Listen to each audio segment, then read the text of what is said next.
രാഹുൽ ഗാന്ധിയെ കടന്നാക്രമിച്ച് മല്ലികാർജ്ജുന ഖാർഗെക്ക് കത്തെഴുതി ആനന്ദ് ശർമ്മ. ജാതി സെൻസസ് വേണമെന്നാവശ്യപ്പെടുന്നത് ഇന്ദിരാഗാന്ധിയെ അവഹേളിക്കുന്നതിന് തുല്യമെന്ന് മുതിർന്ന പ്രവർത്തക സമിതി അംഗം. ഇത്തരം സ്വത്വവാദങ്ങളെ കോൺഗ്രസ് ഒരിക്കലും പ്രോത്സാഹിപ്പിച്ചിരുന്നില്ല. ഇത് ജനാധിപത്യ വിരുദ്ധമെന്നും കത്തിൽ പി ബസന്ത് വിവരങ്ങൾ നൽകും. ബസന്ത്, ഈ 5 സംസ്ഥാനങ്ങളിലെ നിയമസഭാ തെരഞ്ഞെടുപ്പിന്റെ സമയത്ത് കോൺഗ്രസ് ഏറ്റവും കൂടുതൽ ശക്തമായി ഉയർത്തിയ വാദം ജാതി സെൻസസിന് വേണ്ടിയായിരുന്നു.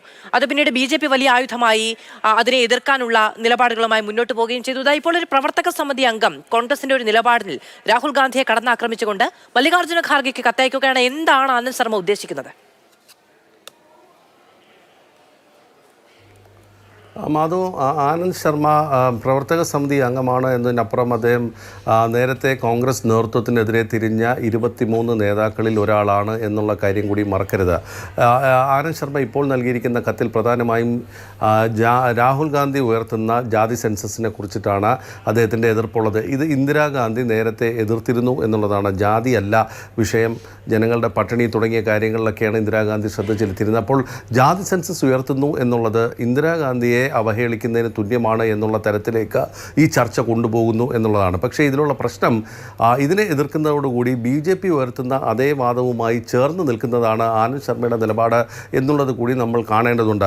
അപ്പോൾ ആനന്ദ് ശർമ്മ കോൺഗ്രസുമായി ഇടയുന്നുണ്ടോ എന്നുള്ളത് മറ്റൊരു ഭാഗത്ത് പരിശോധിക്കേണ്ട ഒരു കാര്യം കൂടിയുമായി മാറുന്നു എന്നുള്ളതാണ്.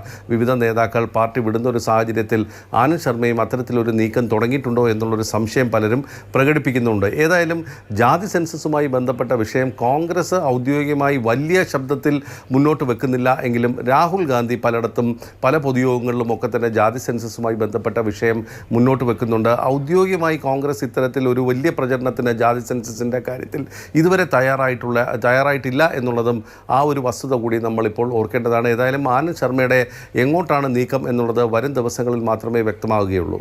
ശരി, പി ബസന്ത് വിവരങ്ങൾ നൽകിയത്.